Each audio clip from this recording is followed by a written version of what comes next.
Ghetto Life.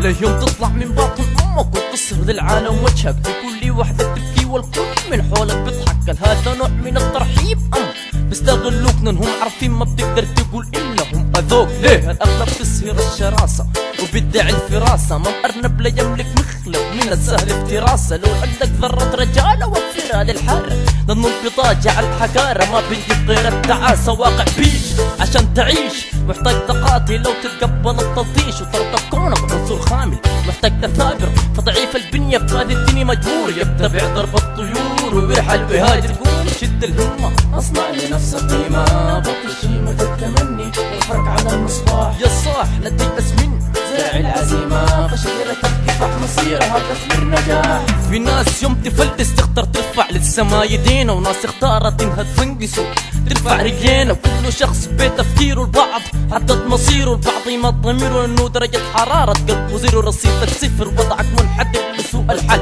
عدم الاتصال بالمال يؤدي الى ابشع الافعال. السؤال هل حنقدر نكسر حاجز الهم ام سنظل نصير ابتسامة تجنب الانتحار؟ ليه ضعف الجيب بزيد في الهم والشيب، وبخلي الاب يرتكب ذنب ليه يطعم اطفاله، مع انه السرقه وقت الجوع ما هي عيب، لكن القانون ما براعي ظرف المسكين وحاله. قبل تسكين تظلم فكر بمهل بدل ما نحارب الفقراء، ليه ما نحارب الفقر؟ ليه ما نتكاتف ونصلح التدهور الاقتصادي؟ فالفقر يولد الجريمه ولا حياه لمن تنادي.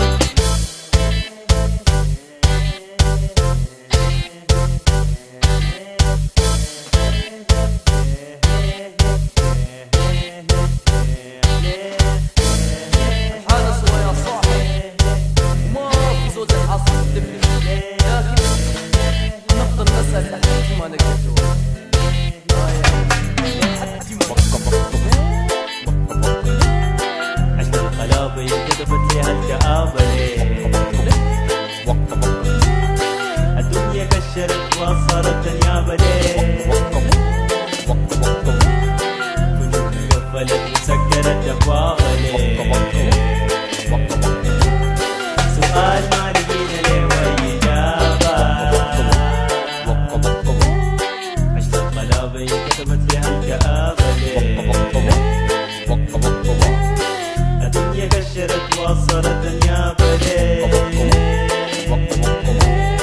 قلوبنا قفلت وسكرت أبوابها ليه؟